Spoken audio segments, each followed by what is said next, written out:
There are some films that entertain you, and there are some films that leave behind a question you cannot quite erase. What if time is not a wall? What if it is a field? A field through which certain signals under rare conditions can still travel? In 2000, a quiet science fiction thriller asked that question in a way most viewers never fully noticed. Its name was Frequency, and beneath the father-son story, it may be one of cinema's most unsettling meditations on time ever made. Welcome to Mysterious Encounters.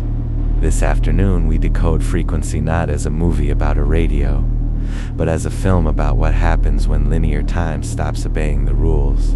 On the surface, the premise seems technological. A son discovers his dead father's old ham radio. A strange atmospheric event occurs suddenly. Voices begin crossing 30 years, but the film quietly tells you something important. The radio itself is not powerful. It is ordinary, old, analog, imperfect, which means the machine is not the miracle.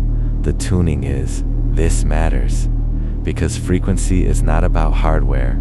Frequency is about resonance. 2 points vibrating in compatible alignment can exchange information even when separated by what appears to be impossible distance. The movie says distance is not the only barrier. Sometimes time is simply another distance. The communication only becomes possible during a rare auroral disturbance. Most viewers accept this as science fiction decoration, but symbolically it functions as a cosmic interference pattern. An opening, a temporary destabilization of the normal signal field. Ancient cultures always believed the sky carried thresholds, portals, omens, moments when ordinary laws thinned. Frequency translates that ancient mystical idea into modern atmospheric language, not magic. Electromagnetic permission. For one night, the static shifts, and through that shift, time begins to answer back. Then the film introduces its most disturbing concept. Information sent backward changes the present immediately. A warning is given, a death is prevented, and memories begin rewriting inside the sun in real time. This is where Frequency stops being a thriller and becomes metaphysical horror.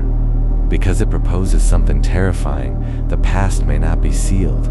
It may be responsive, and if the past is responsive, then the present is not stable. It is a living result, constantly dependent on variables we assume are frozen. Every new message creates a new now, which means reality is less like a straight line, and more like a vibrating web where one touched strand shakes the entire structure. But the signal does not connect with a random stranger. It connects father and son. This is not accidental screenwriting sentiment. Emotion is the anchor. Shared blood, shared grief, shared unresolved memory.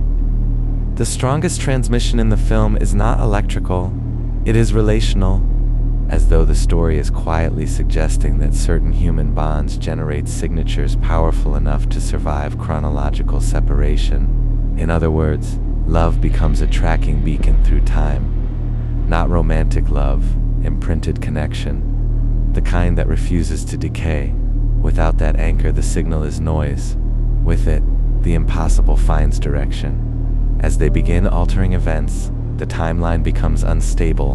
New dangers emerge. Different deaths threaten. The present mutates. Why? Because systems resist intrusion. Frequency treats time almost like a living organism correcting foreign interference. You can send a signal through it, but it will answer with turbulence. This is one of the film's deepest hidden suggestions. Communication across forbidden boundaries carries consequence. Knowledge is never free. Every correction creates another distortion. The son learns what all seekers eventually learn. Once you open a channel beyond accepted reality, you cannot control everything that comes through. So what is Frequency really asking? Not whether a radio can talk across decades. A deeper question, is consciousness locked inside one moving present?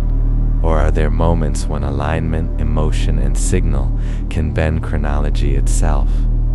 The film never answers directly, but it leaves viewers with an uncomfortable possibility. Perhaps time is less rigid than we pretend. Perhaps certain moments echo longer than calendars admit, and perhaps under rare conditions, the past is still listening. Frequency is remembered as a sci-fi thriller, but hidden inside it is a far stranger meditation. That reality may be built on tuned fields rather than closed walls. The radio was only the symbol. The true machine was resonance. Sometimes the line is not dead. Sometimes the static is waiting for the right voice.